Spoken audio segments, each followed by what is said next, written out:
Salut à tous et bienvenue dans votre nouvel épisode de The Trick Play. Aujourd'hui, on va parler de la troisième semaine, quatrième entre guillemets, de college football. Et instant review, hein, il y a eu des gros matchs ce week-end, pas mal de matchs assez intéressants, notamment au niveau des scores, qui nous a mis un petit peu à mal dans nos prédictions. Alors, on va commencer quand même directement par le plus gros match de la semaine, celui qui importait le plus certains d'entre nous, et notamment Guillaume. Guigui, Florida recevait Alabama dans ce choc donc de la SEC de 2021. Ouais, exactement, ce premier choc de la SEC 2021. Donc, comme tu l'as dit, on recevait Alabama. On nous promettait l'enfer, une fessée, tout ce que vous voulez. Et pour être très honnête, après le premier quart-temps, c'est un peu ce que tout le monde s'est dit. On avait raison parce que on perdait 21-3 à la fin du premier quart-temps. Bama a eu 3 drives, 3 TD dans des circonstances diverses et variées. On va pas en revenir dessus, c'est des faits de match.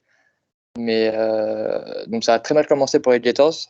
Et après, réveil de la défense pour commencer, où on prend 0 point dans le deuxième quart. Et donc un espèce de petit changement de momentum. Dans le deuxième quart, on marque notre premier TD. Malheureusement, on rate l'extra point. Donc pareil, un fait qui reviendra nous hanter en fin de match. Derrière ça, nous on continue à enchaîner. Bama a du mal en attaque. On fait notamment un drive de 99 yards, si je ne dis pas de bêtises, c'est le premier drive de la deuxième mi-temps, notamment emmené par notre running back Naquan Wright, qui le fait à lui tout seul, soit à la passe ou à la course, quasiment 70 yards sur ce drive. Donc vraiment des très bons flashs de notre offense. Notre défense a été extrêmement solide après ce premier carton complètement loupé. J'ai eu l'habitude l'année dernière de tirer à grandes ogives, c'est même plus des balles, c'est des ogives sur notre coordinateur défensif à Todd Grantham. Là, il faut avouer qu'il a su s'adapter. Notre défense a su s'adapter, les joueurs ont su s'adapter. Ils n'ont pas baissé la tête, soit en attaque ou en défense. Emory Jones lance une inter assez vilaine sur ce premier quart-temps d'ailleurs. Il y avait 14-3 à ce moment-là, donc qui donne un terrain assez court pour Bama pour mettre leur troisième TD. Et voilà, on revient. Et on se retrouve à 8 points de Bama à la fin du match. On marque un TD. On se retrouve à 8 points. Pourquoi? Pour l'extra point raté que j'ai parlé juste avant. On joue la conversion à 2 points pour tenter d'égaliser. Malheureusement, on la rate. On se retrouve donc à 2 points derrière. Derrière, il nous faut un stop. Bama prend un ou deux first down alors qu'il restait 3 minutes 30, un truc comme ça. Donc on récupère la balle avec seulement une dizaine de secondes. Et malheureusement, on récupère la balle dans nos 20 yards. Ça suffit pas. On se retrouve avec une défaite du coup. Donc 31-29, si je dis pas de bêtises. C'était un match vraiment plaisant à regarder, en tout cas, malgré la défaite. C'était vraiment beaucoup plus serré que ce que tout le monde avait pressenti ou avait pronostiqué, en tout cas. Mais c'était un vrai match de foot. On a montré que ce soit offensivement, défensivement, on pouvait jouer les yeux dans les yeux avec Bama. À noter aussi qu'il nous manquait du coup notre capitaine en défense, Ventrell Miller, qui est out pour la saison. Anthony Richardson n'a pas joué. Décision des coachs parce qu'il avait été déclaré médicalement apte. Mais Dan Mullen n'a pas voulu prendre de risques et je suis totalement d'accord avec son avis. On a commenté le match, donc il est dispo sur Twitter et sur YouTube normalement.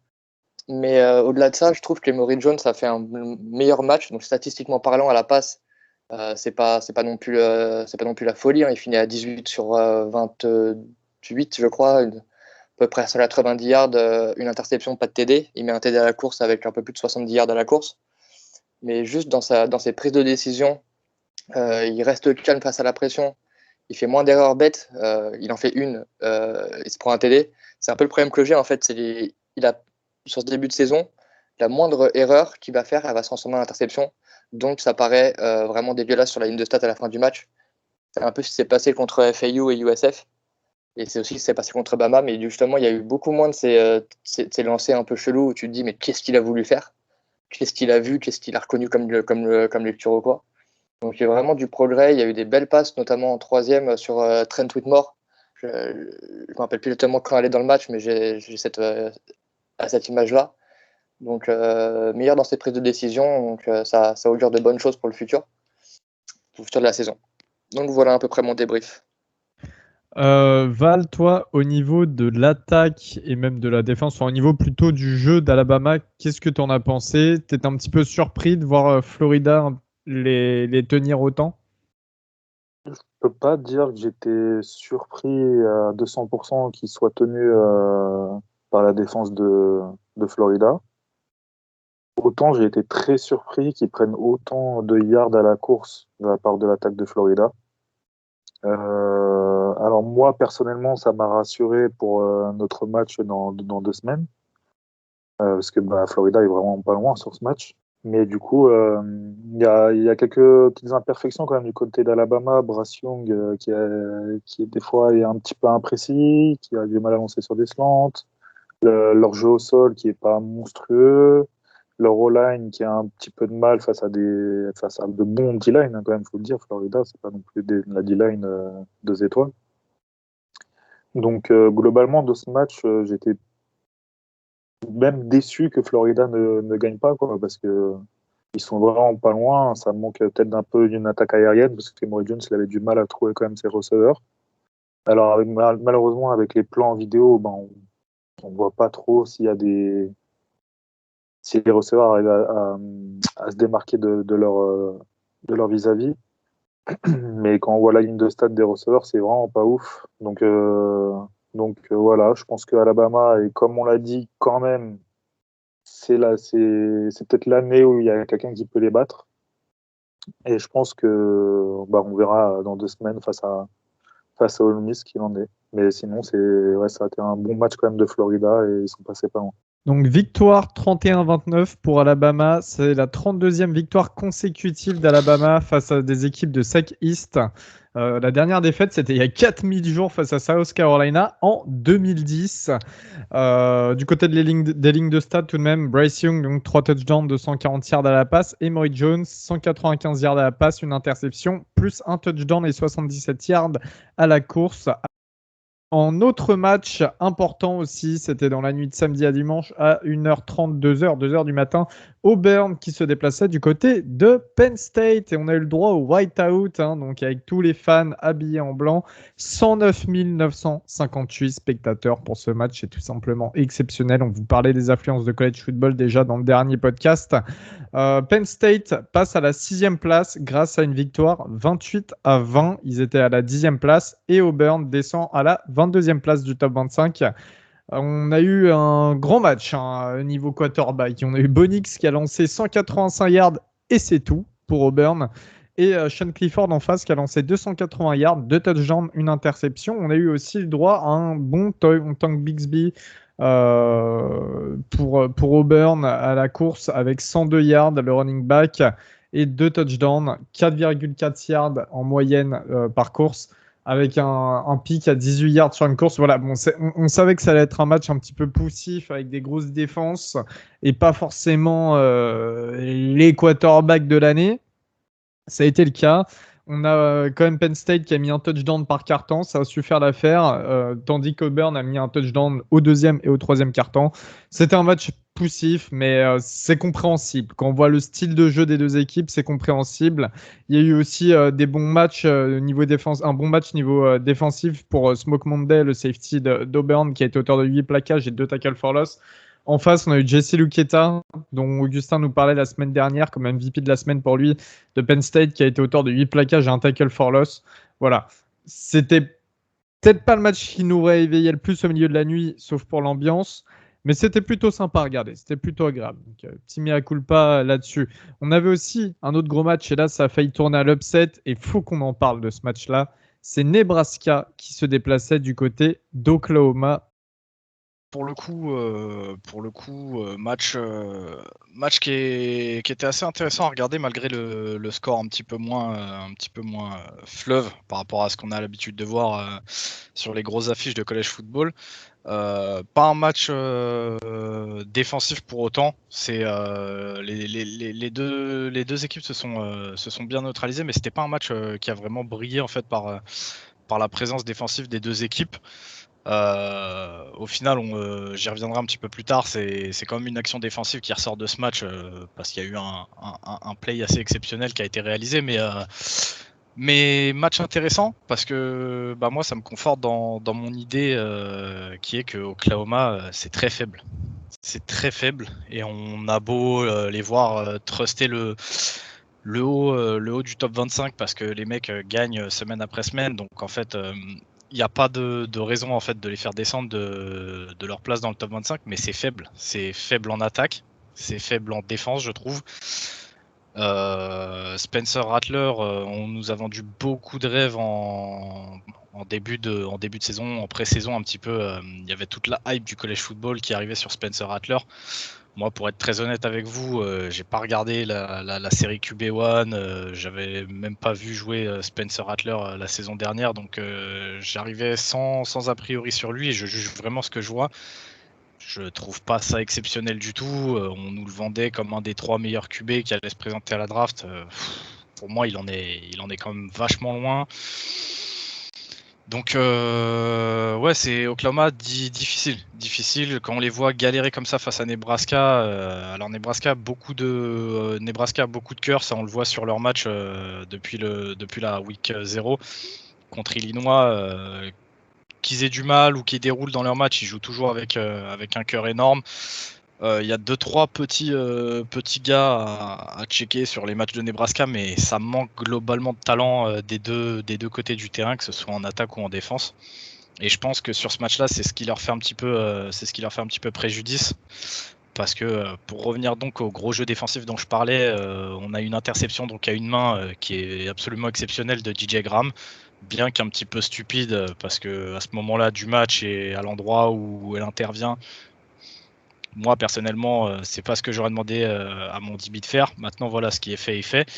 Mais en fait c'est que sur des petits flashs comme ça et des individualités que Oklahoma a su faire la différence petit à petit. Je pense vraiment que si Nebraska avait eu plus de talent sur le terrain, il y a moyen qu'ils ressortent victorieux de ce match-là. Maintenant, Nebraska, est-ce qu'on peut dire réellement que leur saison, que plus ils avancent dans la saison et plus s'améliore? Je suis pas vraiment sûr.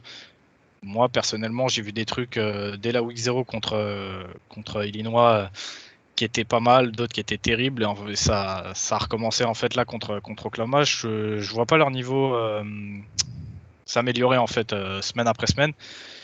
Il reste sur une constante. Je pense vraiment qu'il leur manque ce petit truc, cette petite dose là de talent pour justement faire la différence dans ce genre de match là. Mais par contre Oklahoma pour le coup semaine après semaine il continue vraiment à me conforter dans mon idée que c'est faible et je pense que si cette année ils affrontent à un moment un gros programme de college football, il y a moins qu'ils se fassent gifler pas semblant. Il y a un cheminement. Et n'hésitez pas à aller voir en vidéo, c'est disponible sur The Trick Play, c'est aussi sur YouTube, vous trouverez l'interception à une main de DJ Graham, le DB d'Oklahoma, mais sur une 4e tentative. C'était peut-être pas ce qui est le plus intelligent à faire à ce moment-là pour son équipe au niveau QI football, mais en tout cas, l'interception est extrêmement belle. On avait un autre match aussi qui opposait deux équipes situées dans des états limitrophes. Cincinnati, qui est désormais 8e au classement top 25, car les Bearcats se sont imposés 38-24. Val, Kevin, comment c'était ce match? Assez intéressant? Non, je suis désolé, c'était très, très décevant des deux côtés. Alors, Indiana, moi, ça me déçoit. Enfin, je veux dire que c'est décevant parce que voilà, je sais que leur attaque est nulle et surtout leur QB est nul. Mais Cincinnati a été très décevant. Ils ont très mal démarré. Ils étaient menés 14-0, donc ils ont réussi à revenir assez vite à 14-10. mais qu'est-ce que ça a été galère pour les Bearcats. Je trouve que Ryder, ça manque de couilles, quoi. Je suis désolé, je peux pas dire autre chose, mais il y a un moment où il roule sur la gauche, il a, je sais pas, à 3 yards, je crois, du first down, il est en troisième tentative, il a un receveur devant lui, il y a un DB derrière, il n'y a aucune chance qu'il se fasse intercepter, au pire, le DB, il type la balle et ça part dans la douche. Non, dans la douche, n'importe quoi, sur la touche. Enfin, et le mec, il sort, il essaye même pas d'y aller avec les jambes. Même pas, et tu te dis, mais frérot, vous êtes en galère contre Indiana, enfin, sors-toi un peu les coronets, quoi. J'ai été déçu des deux équipes, et notamment, surtout Cincinnati, quoi, même en défense, ils ont eu du mal. Enfin, il y a eu beaucoup de points, mais ça a été très poussif, je trouve. Il y a un call qui change totalement la donne en fait à 14-0, c'est l'expulsion de McFadden, le défenseur d'Indiana. Il faut savoir que jusqu'à cette expulsion, Indiana roulait sur Cincinnati, menait 14-0. Et en fait, McFadden se fait expulser pour targeting sur une troisième tentative incomplète, donc il allait forcer le punt. Ça donne une première auto à Cincy, et Cincy marque son premier TD dessus, et c'est à partir de là qu'ils ont commencé à revenir. Donc ils ont pris un 14-0 sans appel jusque-là, et forcément après ce call, avec le leader défensif d'Indiana en moins, ils mettent 10-0 juste avant la mi-temps, ils reviennent dans le match, et après ça leur permet de finir avec 2 TD d'avance, quoi. Moi, en vrai, je voulais regarder ce match parce que je sais que Val et je crois que c'est Baptiste aiment bien cracher sur Penix Junior, et je voulais voir ce que ça donnait, et effectivement je confirme, il est sacrément nul. Ce mec, en fait, pour moi, si je fais un draft board, le mec est même pas dedans. Même pas genre je le projette 3e jour, non, il est même pas dans le board. Ce mec n'a rien à faire au niveau supérieur. Déjà que je trouve qu'il a pas grand chose à faire en NCAA. Bref. De toute façon, je me suis dit je vais regarder Ryder parce qu'il y a une hype, Cincinnati c'est 8ème, on va regarder ce que ça donne.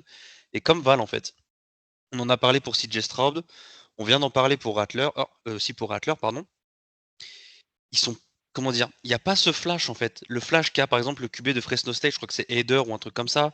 Le flash qu'avait le QB de Tulane sur le premier match contre Oklahoma, il a montré des trucs où il était excitant à voir jouer.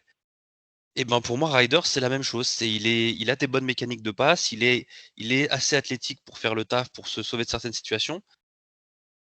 Mais il manque quelque chose. Il lui manque ce petit quelque chose qui fait que, je pense malheureusement Cincinnati. Alors, je vais pas dire que Cincinnati ne sera pas en playoff, que leur saison elle est finie parce que Ryder, quoi, ça reste un bon quarterback. Mais je trouve que si on regarde encore une fois avec ce prisme de la draft, je trouve qu'il manque quelque chose. Petit débat parallèle là, très rapide. Est-ce que vous pensez pas que justement les quarterbacks de petite fac, on l'a vu avec le quarterback là, Pratt, je crois, de Tulane, et donc le quarterback de Fresno State, et désolé, hein, c'est entre guillemets les petites facs, je me comprends quand je dis ça. Est-ce que vous pensez pas que vu que ces mecs-là ont rien à perdre, ils jouent justement un peu avec le délire de pyromane, c'est-à-dire si je vois un truc que je le sens, que j'ai les grosses couilles, vas-y, je le fais, nique, tu vois. Ça passe pas, tant pis. Alors que ces mecs-là comme Rattler, Reader, on en parle déjà depuis quelques années. Ils savent que ces mecs-là, ça va être, encore une fois, on sait tous l'amour qu'ont les teams NFL pour les quarterbacks. On sait que ça va être premier, deuxième tour.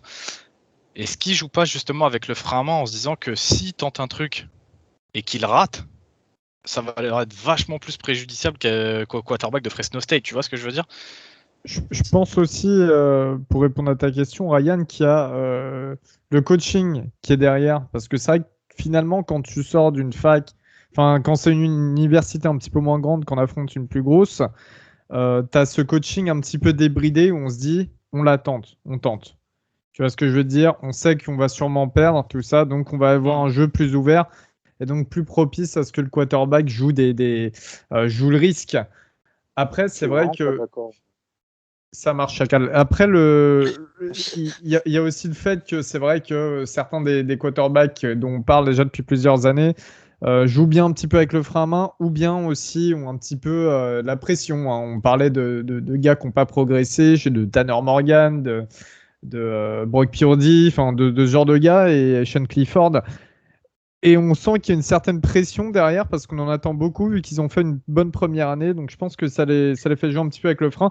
Et pour parler de Michael Penix, quand même, Michael Penix, il ne faut pas oublier qu'il s'est tapé une sale blessure l'année dernière. Et parfois, on ne revient pas au niveau qu'on avait.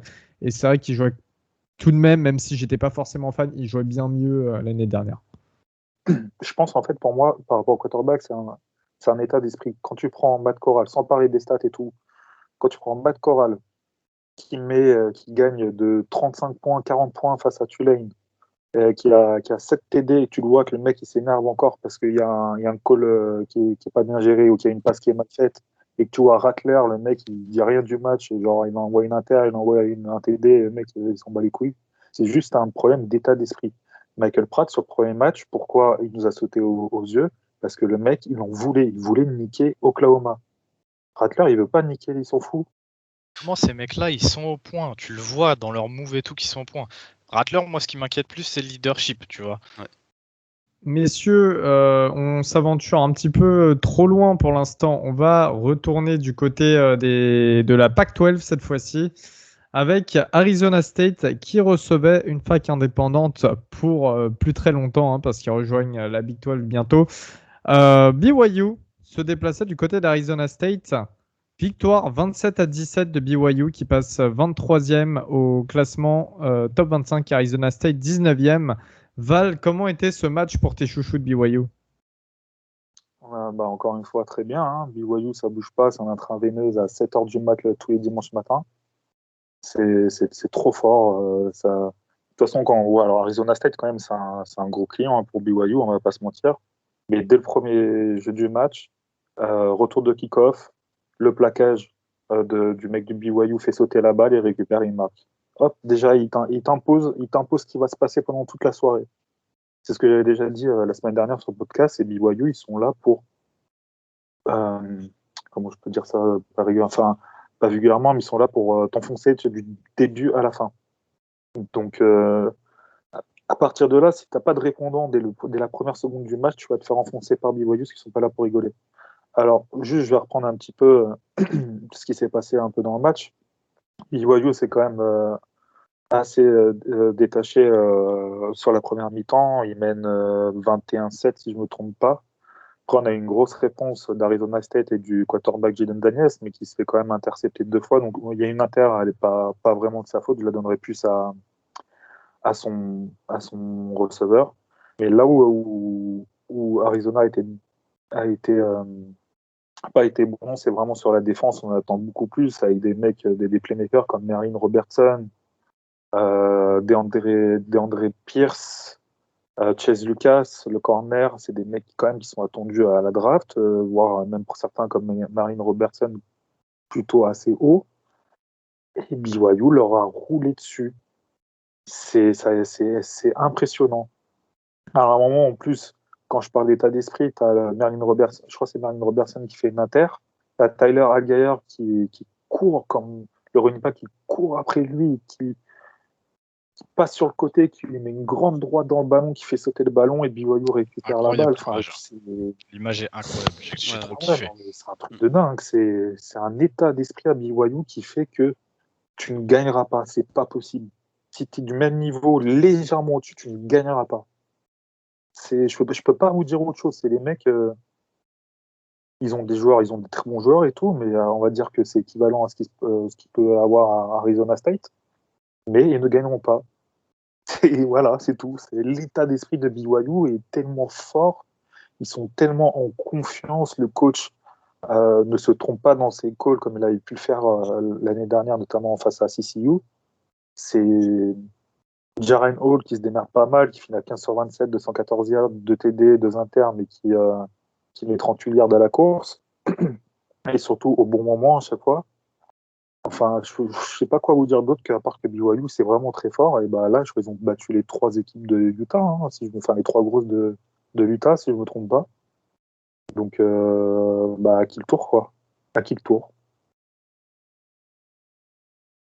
Très bien. Et excusez-moi, je vous ai dit n'importe quoi. Arizona State sont donc bel et bien sortis du top 25 et BYU 15e désormais. On se dirige du côté de la Californie. J'ai dit une dinguerie. Ils ont battu les 3 équipes de l'Utah, n'importe quoi. Ils ont battu Utah et les 2 équipes d'Arizona. Enfin bref. Oui, exact. On passe du côté de la Californie, Fresno State qui se déplaçait à UCLA. UCLA ont-ils continué leur bon début de saison, Kevin? En partie. On va dire en partie, même si, à la surprise générale, vu le bon début de saison du UCLA, qui était quand même classé 13e en commençant ce match, ben UCLA a réussi à perdre contre Fresno State. Alors je fais mon petit quart d'heure auto-congratulation. Je l'avais annoncé pendant le preview du UCLA. Voilà, je sais pas, je le sentais et pourtant c'était avant de voir ce que Fresno avait fait contre Oregon. Je sais pas, ça puait le match piège. Mais par contre, quel match? Quel match? Un match vraiment, vraiment un gros match. Jake Haener, mais vraiment le héros de Fresno, le héros de la vallée, il fait le match avec une sorte de blessure à la hanche gauche. Si vous avez regardé le match, si vous regardez le replay, que ce soit en full ou en highlight, sur chaque lancé, vous voyez qu'il se plie en deux carrément sur sa hanche, il boite pour retourner se placer. Et le game winning drive qu'il fait à la fin, il lance des lasers de malade. Enfin, c'est vraiment héroïque ce qu'il fait. Il finit à 455 yards de TD malgré une interception. C'est vraiment un super match. Honnêtement, c'était un très très beau match. UCLA met ce qui pensait être le game-winning touchdown à quoi, 54 secondes de la fin.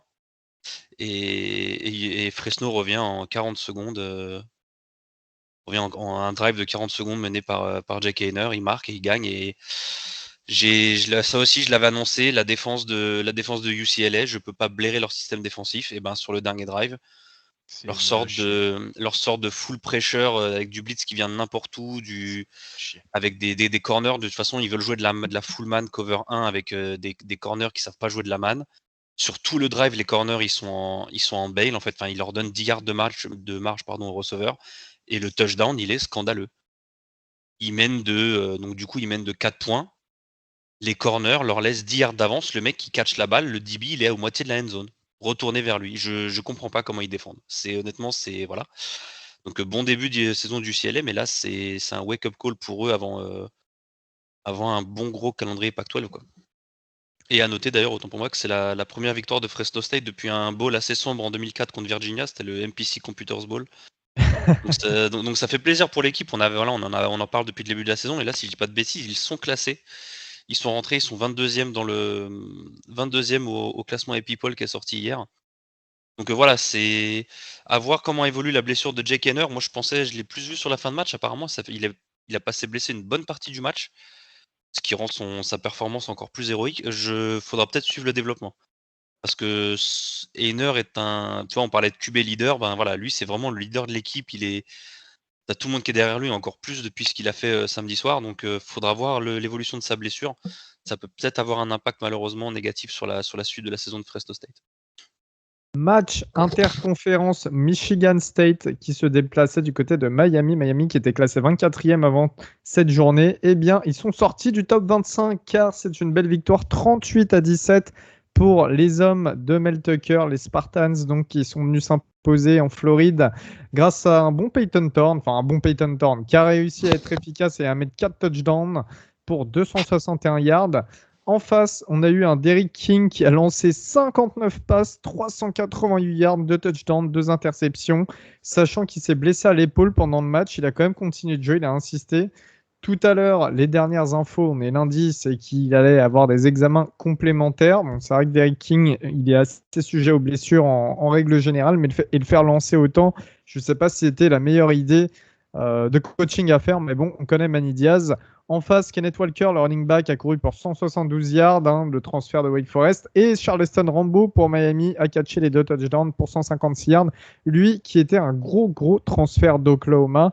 Un match qui a été un petit peu poussif au début. Kev, toi, tu as passé un bon moment devant ce match. Moi, j'avoue que je lâchais un peu. Je regardais la première mi-temps et ensuite, ça m'a un peu saoulé. Bah pareil en fait. Je t'avoue qu'en fait j'avais commencé à regarder Cincinnati, Indiana et MSU contre Miami, et puis après on est parti donc sur le live, donc j'ai pas pu suivre les deux fins de match. Pour moi, Peyton Thorne, il est dans la lignée des QB de Michigan State, à part peut-être Kirk Cousins, mais pour moi Michigan State ça reste une bonne défense, un très bon run game et un QB qui est juste un game manager, mais qui est pas, je vais pas dire un mec qui est juste là Ouais, c'est ça. pour faire des hand-off quoi, mais moi, enfin, même ses touchdowns, il met 2 beaux touchdowns qui sont où il a un mec sur la gueule et tout. Mais en fait, c'est une flat pour un mec qui est wide open, quoi. Tu vois? Donc je vais pas non plus. Après, Il met 4 TD, je vais pas le hyper parce que pour moi, il est vraiment pas ouf. Et pour moi, ces stats reflètent pas son match qui est pas d'une grande qualité, quoi. Juste sur le poste de QB, après moi j'ai pas vu le match donc je te contredis pas, mais ils sont passés quand même de Ricky Lombardi à lui. Donc quand même Michigan State depuis Cook, c'est vraiment des QB très médiocres. Donc là je pense qu'ils sont bien contents, même si apparemment il est pas très fort. Peyton Thorne, je pense que c'est quand même beaucoup mieux que ce qu'ils ont connu les dernières saisons. Et puis là, je pense que, en sachant qu'il a juste à se retourner et donner la balle à Kenneth Walker, je pense qu'on lui demande pas plus, hein. Je suis même étonné qu'il ait 31 passes tentées dans le match, Thorne. Parce que Ouais. Kenneth Walker, c'est. Tu vois, c'est pareil, j'ai regardé ce match, honnêtement, uniquement pour lui. Je voulais voir ce que ça donne. Voilà, c'était mon MVP, je crois qu'en première semaine, je voulais voir ce que ça donne. Je suis tombé amoureux.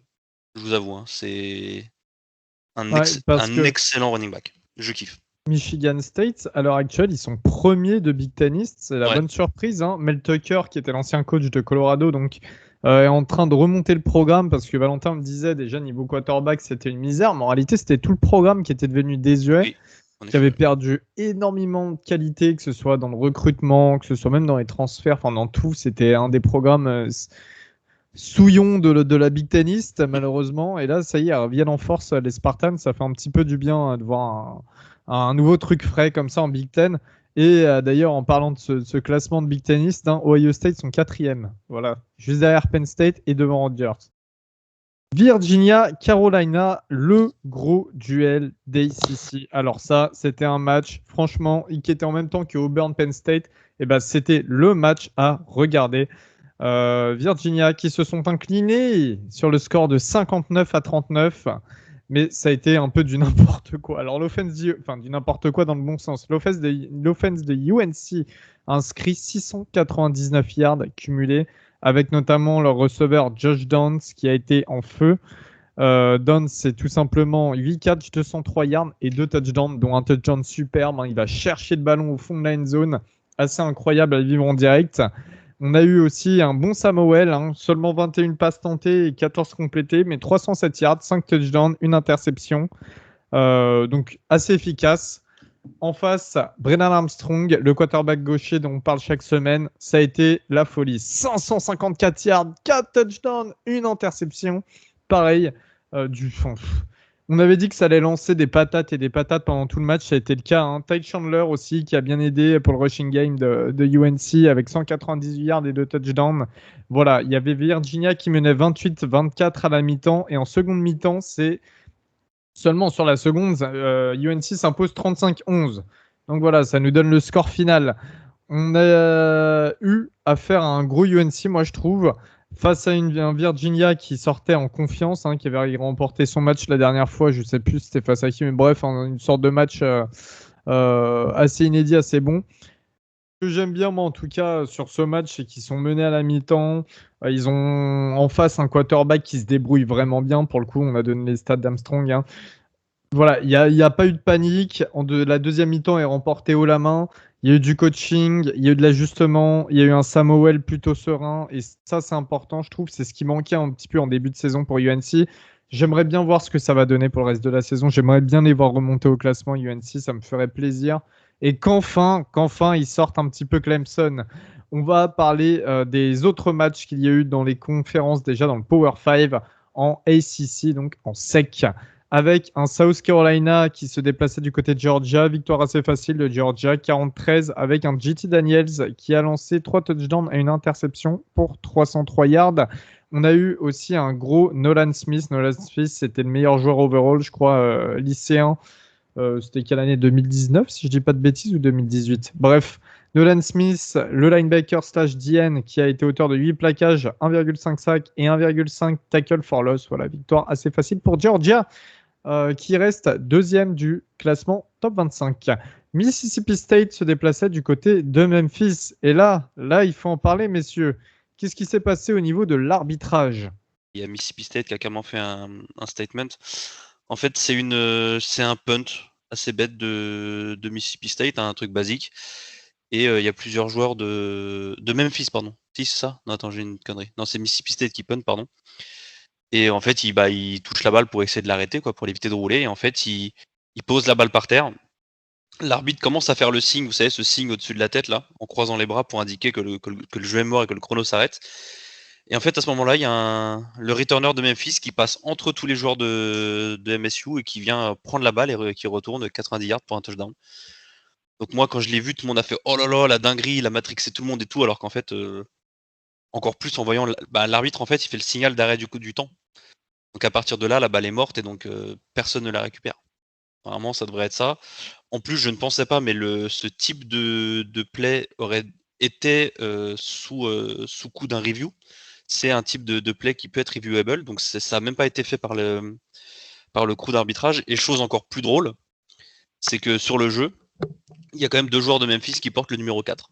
Voilà, vous le savez, il y a des gens NCA et les rosters sont tellement grands qu'il y a des numéros qui sont portés par plusieurs joueurs, sauf que voilà, les 2 mêmes numéros ne peuvent pas être sur le terrain en même temps.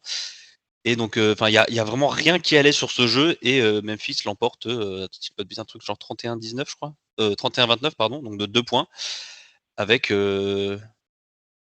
l'un des enchaînements de mauvais calls sur le même play les plus catastrophiques de la saison. Et pourtant, cette saison, on en a encore beaucoup parlé cette semaine. Il y a quand même pas mal de calls qui sont sacrément dégueulasses au niveau des arbitres, mais c'est vrai que celui-là, je pense qu'il remporte la palme pour cette semaine. Très bien. Et pour vous rassurer également, hein, c'est toujours de la grosse raid pour Mike Leach, hein, qui a fait lancer Will Rogers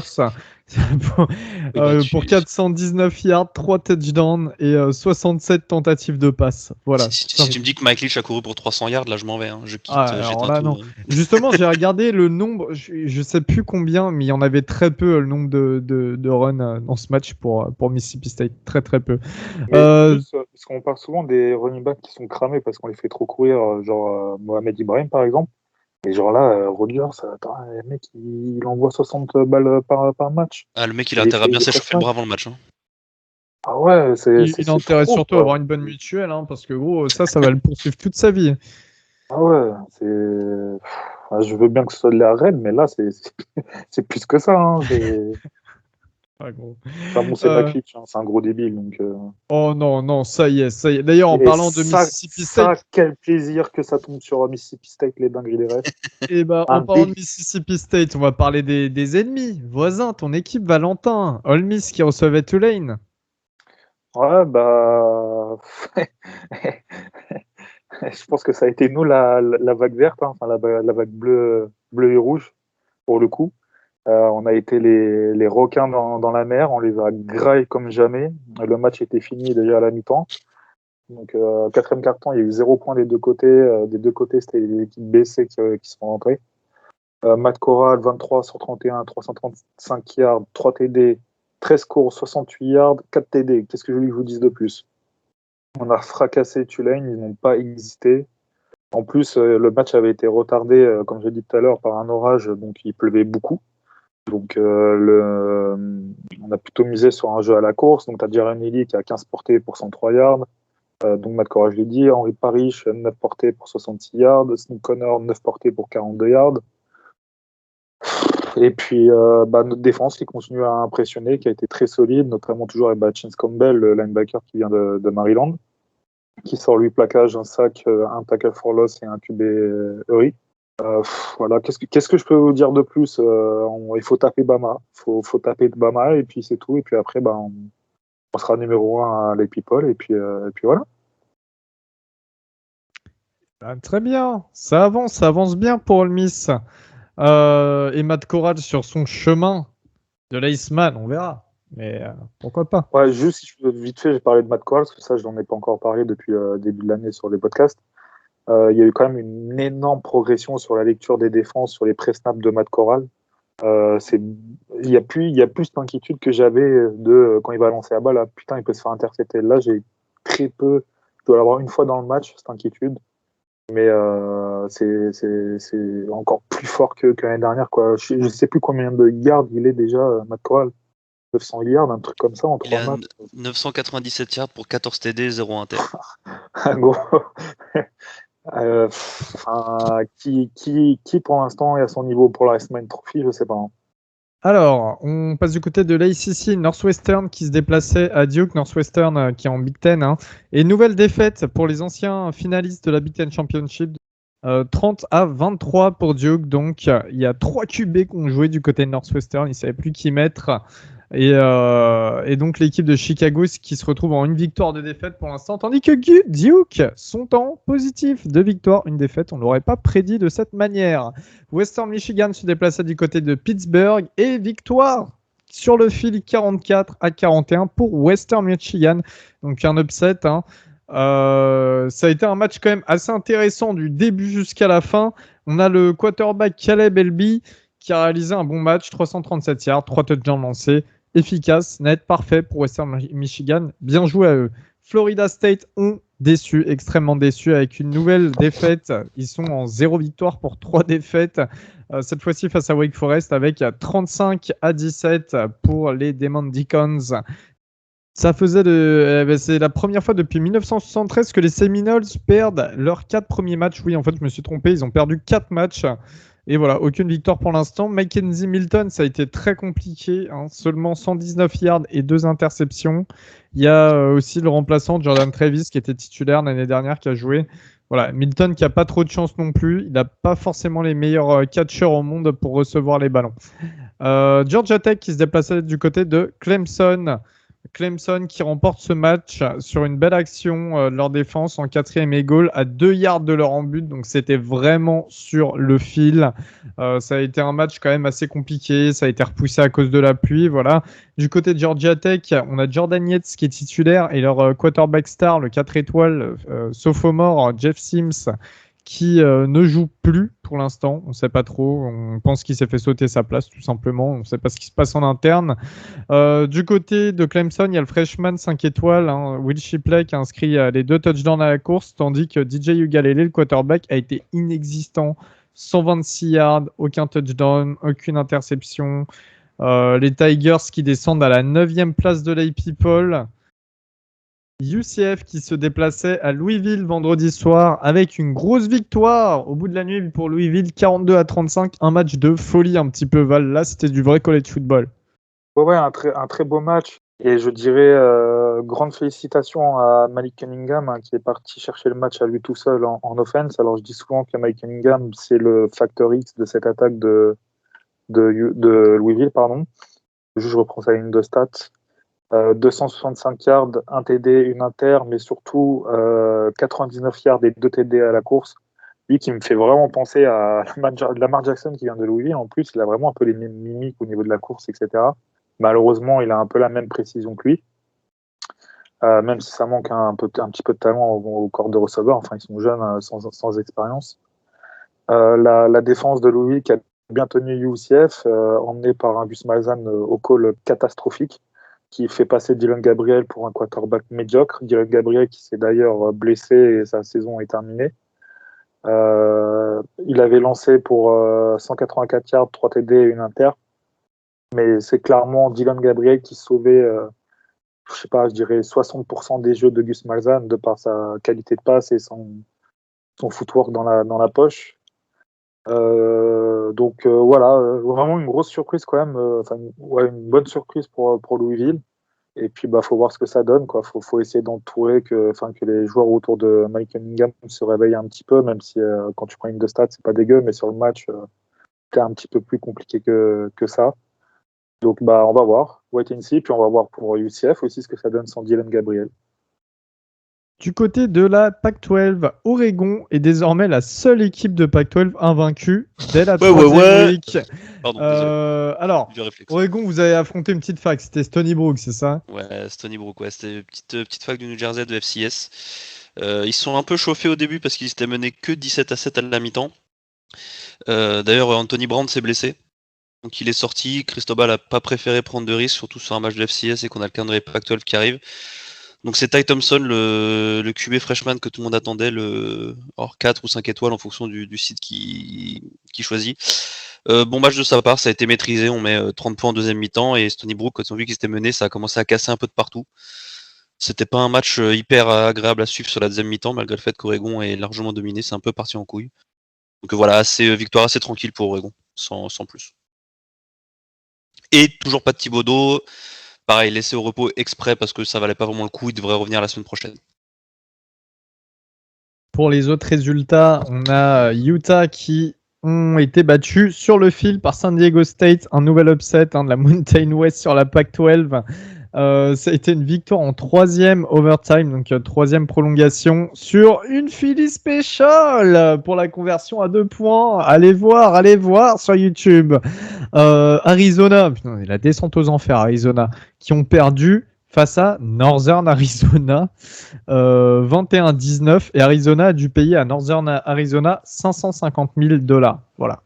Donc quand tu perds jusqu'au bout, j'ai envie de dire. Et donc là, on peut insérer à ce moment-là le fameux gif du mec de, c'était pas Appalachian State, le Bring Me My Money. Bring me my money. Yeah, voilà, c'est le moment où, mais la Pac-12, on se fait fumer, c'est n'importe quoi cette année. Enfin, bref. USC qui se déplaçait du côté de Wazoo, Washington State. Victoire 45-14 pour USC, avec Kedon Slovis qui s'est blessé au cou pendant le match. Il a été remplacé par Jackson Dart qui a lancé 391 yards, 4 touchdowns, 2 interceptions. Aux dernières nouvelles, Kedon Slovis s'entraînera tout de même cette semaine, donc il devrait être de retour pour le week-end qui arrive. Stanford s'est imposé face à Vanderbilt, un duel Pac-12 sec, 41-23, le duel des grosses têtes. Au niveau de la Big Ten, 2 équipes de Big Ten dans le top 6 de l'APOL et pas Ohio State. Alors on va parler tout de suite d'Ohio State quand même. Ils ont réussi à battre Tulsa 41-20. Ils ont quand même eu un petit peu de mal. Ils menaient seulement de 7 points à 5 minutes de la fin du match. Donc voilà. Après, ça s'est assez vite décanté. Au niveau des stats, eh bien, il y a le true freshman running back 5 étoiles, Trevelyan Anderson, qui a été auteur d'un gros match, et tant mieux d'ailleurs. Il a fait mieux que son comparse Master T, qui est là depuis plus longtemps.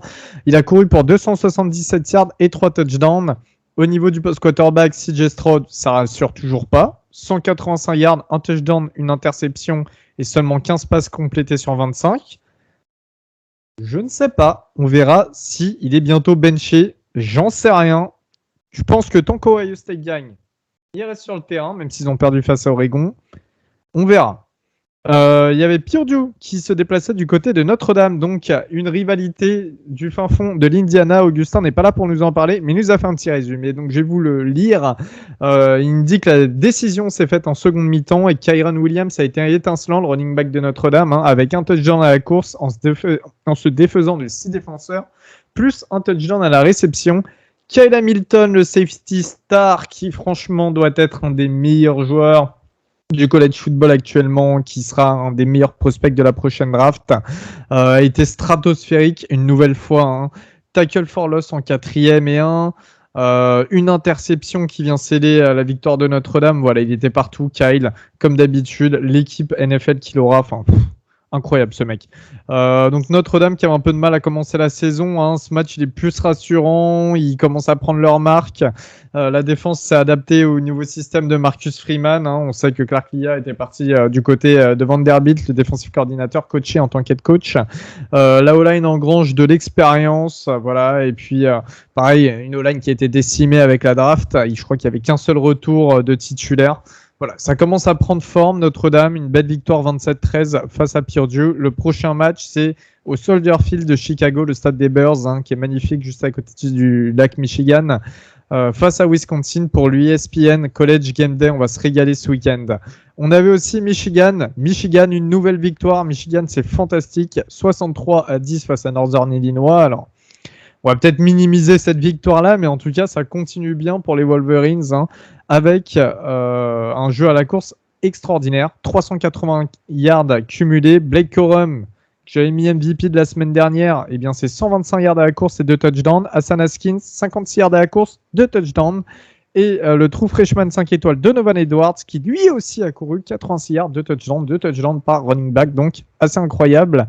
Le passing game, par contre, c'est un petit peu limite, c'est pas top. Il y a seulement eu 17 passes lancées par Kane McNamara et JJ McCarthy. Bon, tant que le running game marche, c'est le principal. Voilà, Michigan qui est 19e au top 25. Et people, ça grimpe doucement mais sûrement.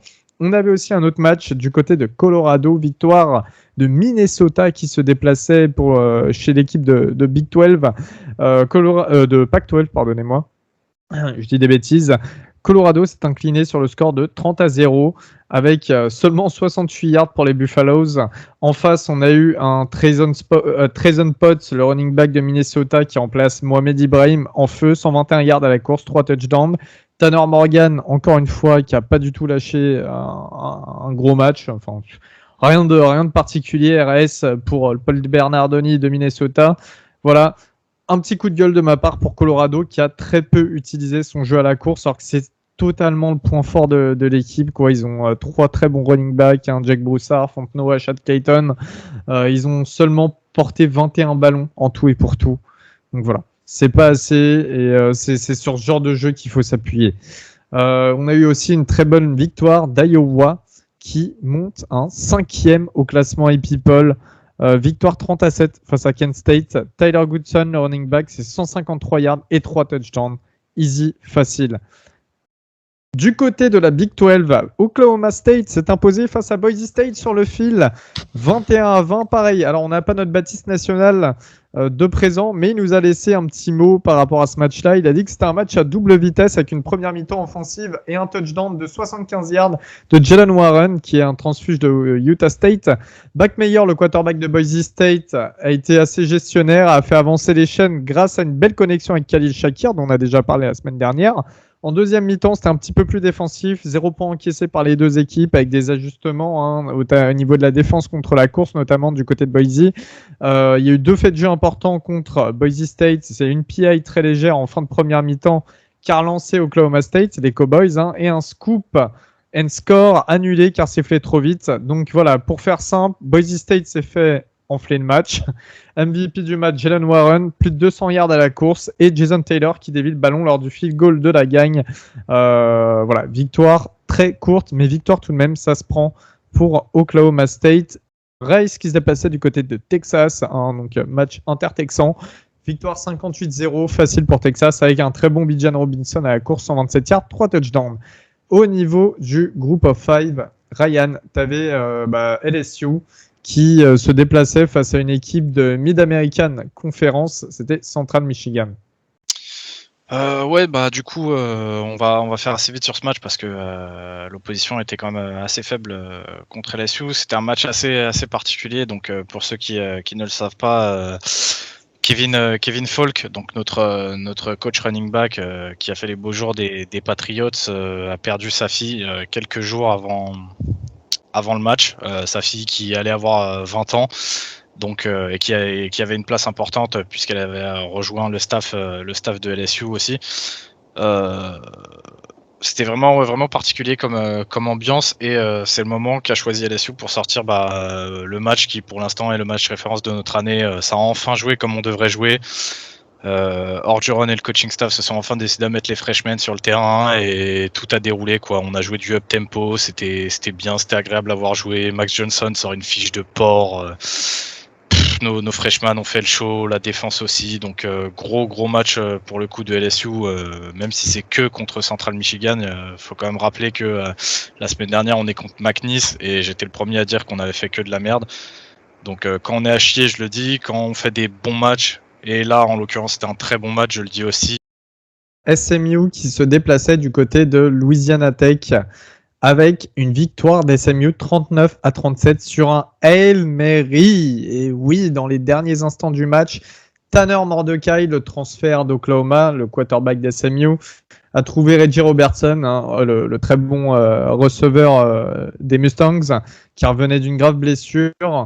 Pourtant, Louisiana Tech avait inscrit un touchdown à 37 secondes avant la fin du match. Donc voilà, c'est assez cocasse. Donc voilà, ils ont juste eu besoin de quelques secondes pour se remettre sur les rails et gagner ce match SMU avec notamment ce Hail Mary. Mordecai qui nous sort d'ailleurs un très gros match, 395 yards, 5 touchdowns. Voilà, en 3 matchs, il a lancé 16 touchdowns pour 2 interceptions. Du côté des SMU, on sait bien reformer des quarterbacks qui arrivent d'autres facs. On pense à Shane Buechele l'année dernière qui nous a sorti une très grosse saison aussi. Old Dominion se déplaçait du côté de Liberty. Victoire facile de Liberty, 41-17, 45-17 avec Malik Willis qui a lancé 4 touchdowns plus 2 à la course. Wyoming s'est imposé face à Boyle State, 45-12. Boyle State qui venait de sortir d'une défaite face à Penn State. Une très bonne performance de Wyoming qui a explosé une des meilleures équipes de la MAC. Coastal Carolina se déplaçait du côté de Buffalo. Victoire sur le fil de Coastal Carolina, 28-25. Buffalo qui ont posé pas mal de problèmes. On connaît la bonne gestion de cette équipe malgré le départ de Lance Claypool. Connecticut se déplaçait du côté d'Army. Army, ça tabasse cette année, Val. Je pense qu'ils vont rouler sur la tronche de pas mal d'équipes, donc ils ont encore eu une grosse victoire. Alors j'ai plus le score contre Yukon, mais c'était 50-20, quelque chose comme ça. Donc 52 ouais. à 21, ils ont roulé sur la gueule.